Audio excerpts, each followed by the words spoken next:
A few weeks ago, I met a 15-year-old boy. Let's call him Sunil, just to avoid using his real name.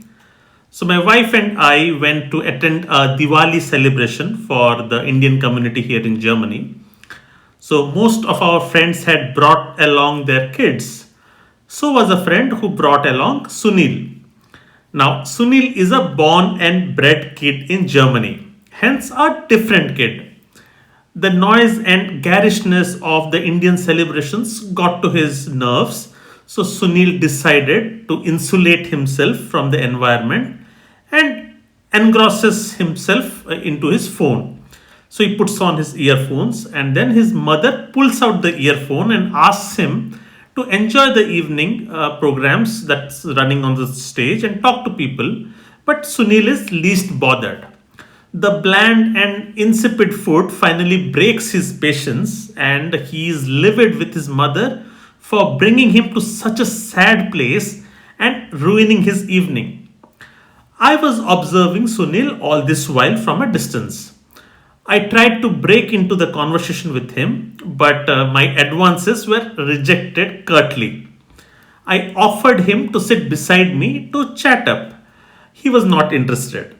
I persisted, he rejected. His mom did not take kindly to this, and she put up a stern face. Sunil, being a good boy, reluctantly gets up and takes the seat beside me, firmly decided to build an invisible wall around himself. I asked Sunil about his studies, he did not bother answering. I asked him about his friends, same response. When I asked him about his girlfriends, he was tight lipped.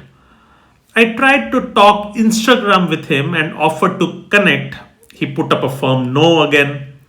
I mean, why would any teenager want to connect with his parents' friends on Instagram?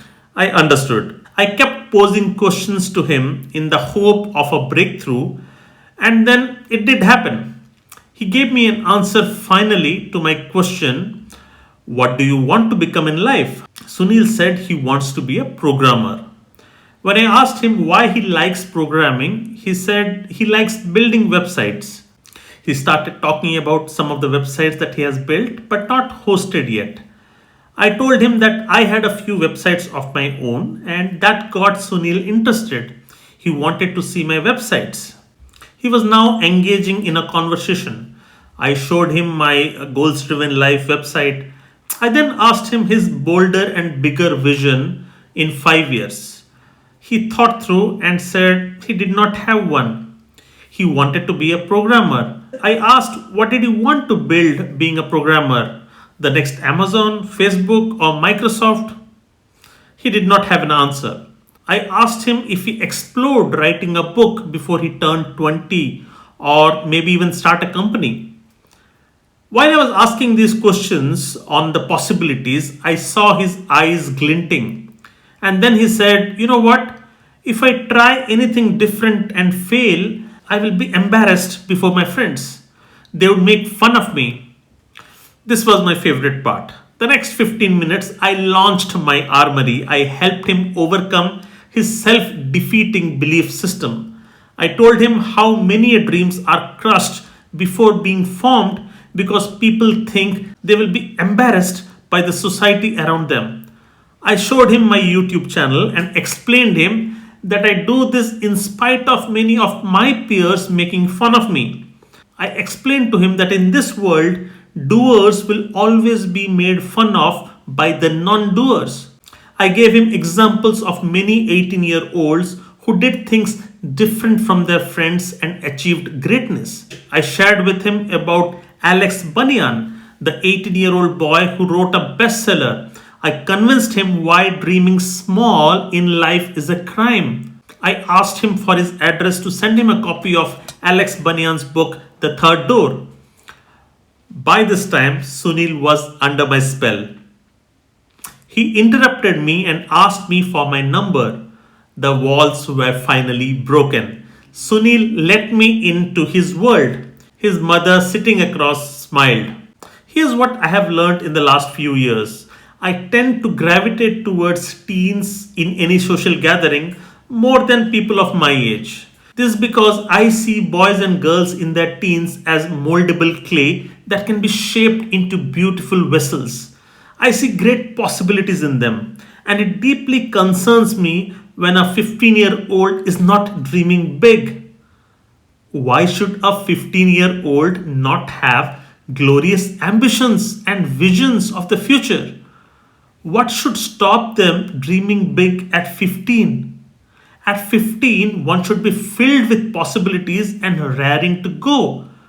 I mean, a 45-year-old not having big ambitions is still understandable. You can think he has given up in life because he has faced failures, which I would still challenge, but at 15, there is no reason for him to short sell his dreams. And if he or she is not dreaming big, the world around him is to be blamed. What kind of world are we building for our youngsters who are not imagining a future of wonder and possibilities? Henceforth, if you meet a teenager between say 15 to 19 and if he doesn't have big dreams, be concerned and do everything possible to instill dreams in them, instill confidence in them. Else, get them in touch with me. I will shape their vision. The other big epidemic marring most teens is peer approval and peer pressure. Do everything possible to stop inflicting teens with this dreaded disease. I remember I too suffered from peer pressure in my teens, and I must tell you, this has killed a lot of possibilities. Most teens don't rise above their potential for the fear of being mocked at or laughed at by their peers. It needs a lot of care and effort to shed this debilitating mindset. Again, if you need help, get in touch with me. You are watching Goals Driven Life YouTube channel. See you around. Bye bye.